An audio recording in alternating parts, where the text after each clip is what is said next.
Guys, nandito pala ako ngayon sa labas dahil inaantay ko yung alaga ko kasi ngayon ay weekend dahil ngayon ay Sabado. So, isa sa anak ni Lola, inimbitahan siya ng dinner. 'Di ba? Ang saya-saya. Regina, cook yourself. Yun, cook myself. Kaya masaya ang Inday at saka dali-dali ako nagluto. Siyempre, yung pagkain na hindi ko nakakain. Kasi hindi ako makapagluto pag nandiyan si amo. So, nandito ako ngayon sa labas. Ayan, inaantay ko, sabi ng anak, 15 minutes daw ako bababa. Pero bumaba na ako after 5 minutes, 10 minutes. Mas maigi na yung ako ang mauna dito kaysa sila ang mag-antay sa akin. 'Di ba? 'Yun dapat. 'Yan ang dapat gawin kapag sinabing ganito nga time, kailangan talaga ahead of time, kailangan mas maaga ka dapat dumating. Mm. So ngayon, dito sa Hong Kong, ang weather ngayon is maulan. Buti na lang wala ng ulan dahil hindi naman ako nagdala ng payong. Dito sa lugar ni Lola, kahit malakas yung ulan tapos hindi ako nagdala ng payong, diyan lang namin si Lola, diyan lang si Lola, wait ibababa, 'di ba? Doon 'yon. Galing doon tapos ibababa dito sa car park. Car park na 'yan diyan papasok sa building namin, guys. So ayan. So ngayon, nag-aabang ako ngayon kay Lola. So dito, kasarap. So tara guys, tawid tayo. Tapos pakita ko sa inyo yung kung saan ako nakatira. So nandyan lang ako, oh, ayan.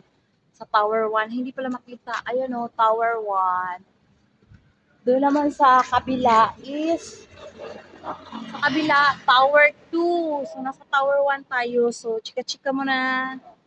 So ayan guys, kunan natin. At ayan, may dalawang magkasintahan, 'di ba? Sobrang sweet nila. Oh, 'di ba? Pa. Ang sweet, sweet, sweet, 'di ba? Be, ingit kayo no. So ngayon, ako nag-aabang. So vlog-vlog naman. Ayan naman yung taga-deliver ng pagkain.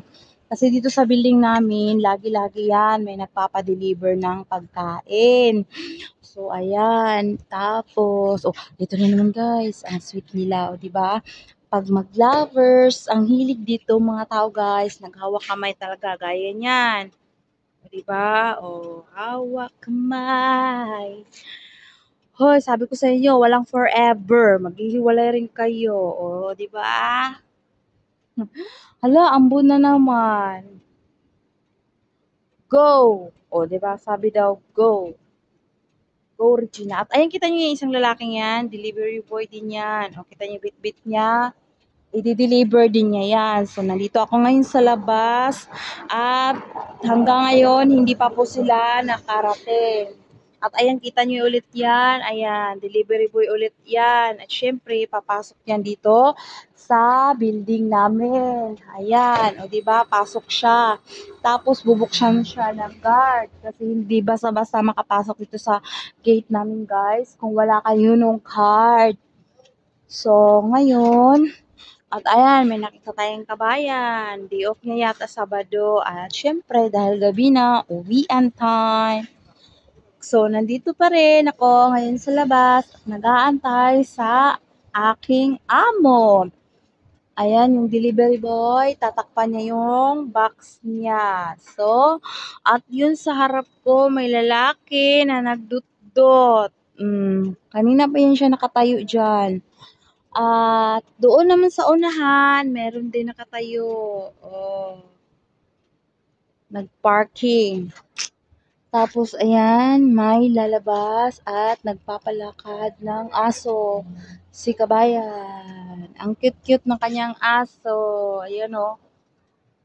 Ang cute, cute, cute. Ayan. Pag may alaga ka talagang aso, kailangan mo siyang ilabas. Depende. May 2 to 3 times. Isa sa umaga, isa sa gabi. Pero may iba, isa sa umaga, isa sa tanghali, at isa sa gabi. At mayroon pang iba, more than that. Kung wala ka namang ibang ginagawa sa bahay, at kung nakafocus ka lang naman sa aso, then why not? Kasi masaya rin yung aso na kapag happy, nakapagpupo sila sa labas. Ang saya-saya nila. Tsaka may beso-beso. Sakay ulit sila sa taxi. Tapos ngayon, update ulit. Ay nako, sana hindi ko masyadong hindi ako masyadong nag-aga nagbaba para makagawa pa ako ng kailangan kong gawin doon. Kasi nga, hala, be careful. Mutikan pa siyang mahagip ng taxi. Kaya pala, inaantay niya pala yung jowa niya. Bayot pala yun, guys. So, ngayon, guys, ako yung nandito at syempre, itigil ko na yung pagbablog kasi nakita ko na yung sasakyan nila sa... Ay, hindi pala, hindi. Mali. Akala ko sasakyan na nila. Akala ko guys is sasakyan na nila amo yung dumating. Hindi pa pala. At eto naman na dumarating is taxi. Hindi rin pala. So, ngayon, still, hinabang natin si Lola. So, harap muna sa pangit. What's up guys? Welcome back. Dito muli sa harapan ni Pangit. So, ngayon, ang dadala natin, pasensyahan nyo na yung mukha inins natin na, na, na parang may mantika. Ewan ko ba? Sobrang oily ng face natin, guys. Ramdam ko yung oily kasi sobrang pawis ko dun sa loob. Siyempre, dali-dali dahil may niluto tayo. Siyempre, baka darating na yung kalaban. Kailangan pa natin magdali-dali dun sa mga ginamit natin. Kaya hindi pa nga ako tapos dun, guys. So, mamaya, pag si Lola papasok ng kwarto, dun ko na aayusin. Tamang-tama dun, pinatuyo ko yung mga hinugasan ko, syempre.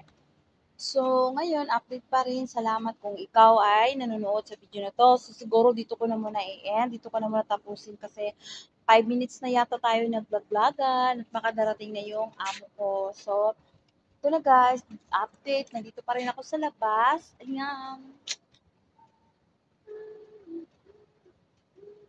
Alright, bye-bye. Whoosh.